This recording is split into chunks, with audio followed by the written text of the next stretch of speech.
Mr. President, Dr. Conant, members of the Board of Overseers, ladies and gentlemen.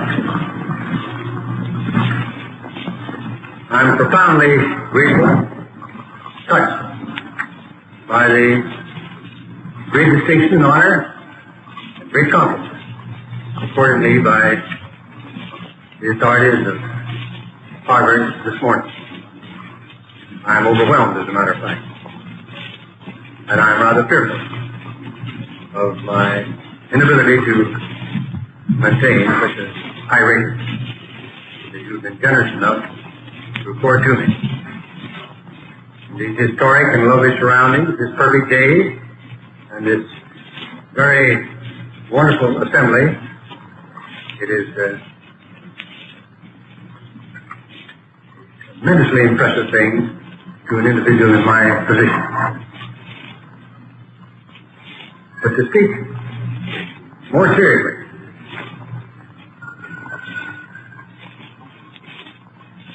I need not tell you that the world situation is very serious. That must be apparent to all intelligent people. I think one difficulty is that the problem is one of such enormous complexity that the very mass of facts presented to the public by press and radio make it exceedingly difficult for the man in the street to reach a clear appraisal of the situation. Furthermore, the people of this country are distant from the troubled areas of the earth, and it is hard for them to comprehend the plight and consequent reactions of the long-suffering people of Europe, and the effect of those reactions on their government in connection with our efforts to promote peace in the world. In considering the requirements for the rehabilitation of Europe, the physical loss of life, the visible destruction of cities, factories, mines, and railroads was correctly estimated. But it has become obvious during recent months that this visible destruction was probably less serious than the dislocation of the entire fabric of European economy. For the past 10 years, conditions have been highly abnormal. The feverish preparation for war and the more feverish maintenance of the war effort engulfed all aspects of national economy. Machinery has fallen into disrepair or is entirely obsolete.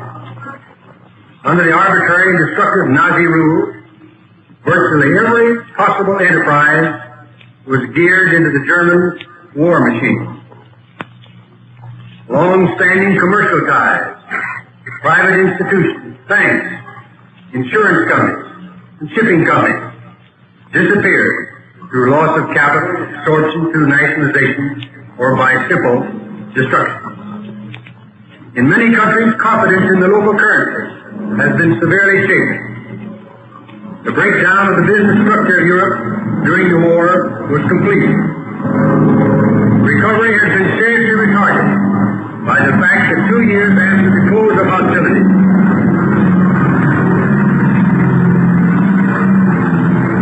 a peace settlement with Germany and Austria has not been agreed upon. But even given a more prompt solution of these difficult problems, the rehabilitation of the economic structure of Europe, quite evidently, will require a much longer time and greater effort than had been foreseen. There is a phase of this matter which is both interesting and serious.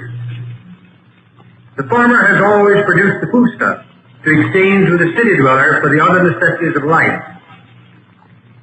This division of labor is the basis of modern civilization. At the present time, it is threatened with breakdown. The town and city industries are not producing adequate goods to exchange with the food-producing farmers. Raw materials and fuel are in short supply. Machinery, as I have said, is lacking or worn out.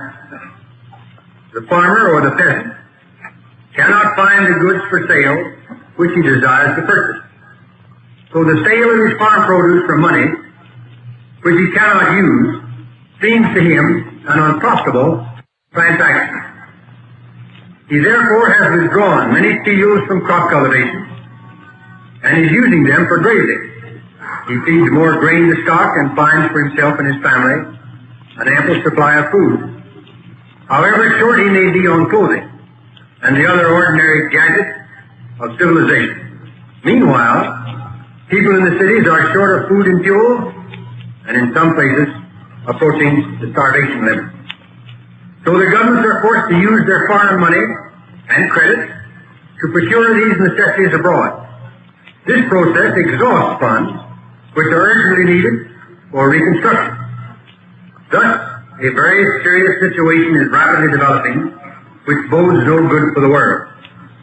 The modern system of the division of labor, upon which the exchange of products is based, is in danger of breaking down.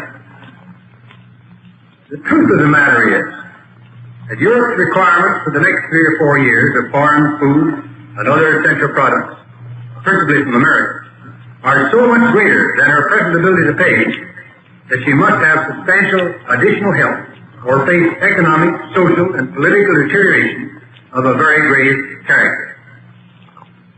The remedy seems to lie in breaking the vicious circle and restoring the confidence of the people of Europe in the economic future of their own countries and of Europe as a whole. The manufacturer and the farmer throughout wide areas must be able and willing to exchange their products for currencies, the continuing value of which is not open to question. Aside from the demoralizing effect on the world at large, and the possibilities of disturbances arising as a result of the desperation of the people concerned, the consequences to the economy of the United States should be apparent to all. It is logical that the United States should do whatever it is able to do to assist in the return of normal economic health in the world, without which there can be no political stability and no assured peace. Our policy is directed not against any country or doctrine, but against hunger, poverty, desperation, and chaos. Its purpose should be the revival of a working economy in the world, so as to permit the emergence of political and social conditions in which free institutions can exist. Such assistance, I am convinced, must not be on a piecemeal basis as various crises develop. Any assistance that this government may render in the future should provide a cure rather than a mere palliative. Any government that is willing to assist in the task of recovery will find full cooperation, I am sure, on the part of the United States government. Any government which maneuvers to block the recovery of other countries cannot expect help from us. Furthermore,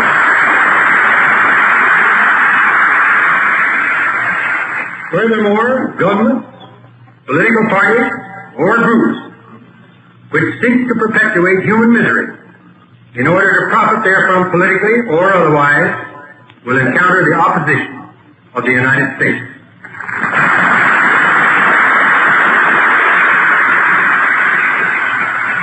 It is already evident that before the United States government can proceed much further in its effort to alleviate the situation and help start the European world on its way to recovery, there must be some agreement among the countries of Europe as to the requirements of the situation and the parts those countries themselves will take in order to give a proper effect to whatever actions might be undertaken by this government.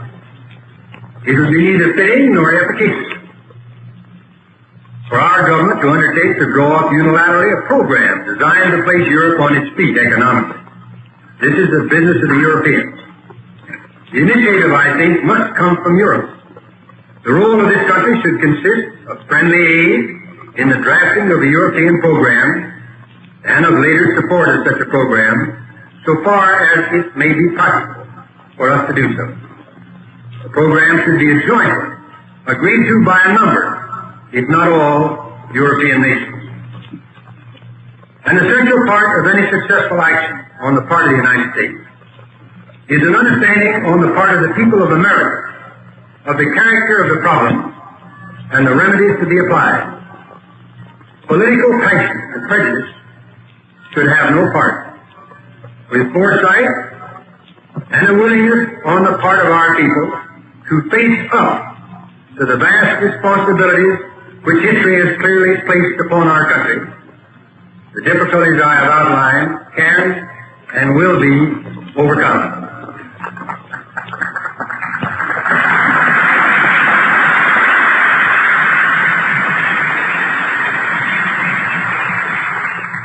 I am sorry that on each occasion I have said something publicly in regard to our international situation. I have been forced by the necessities of the case to enter into rather technical discussion. But to my mind it is of vast importance that our people reach some general understanding of what the complications really are, rather than react from a passion or a prejudice or an emotion of the moment. As I said more formally a moment ago, we are remote from the scene of these troubles.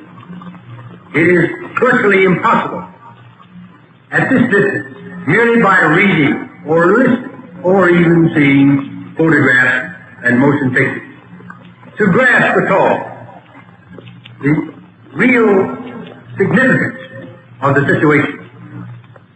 And yet, the whole world of the future hangs on a proper judgment. It hangs, I think, to a large extent on the realization of the American people of just what are the very dominant factors. What are the reactions of the people?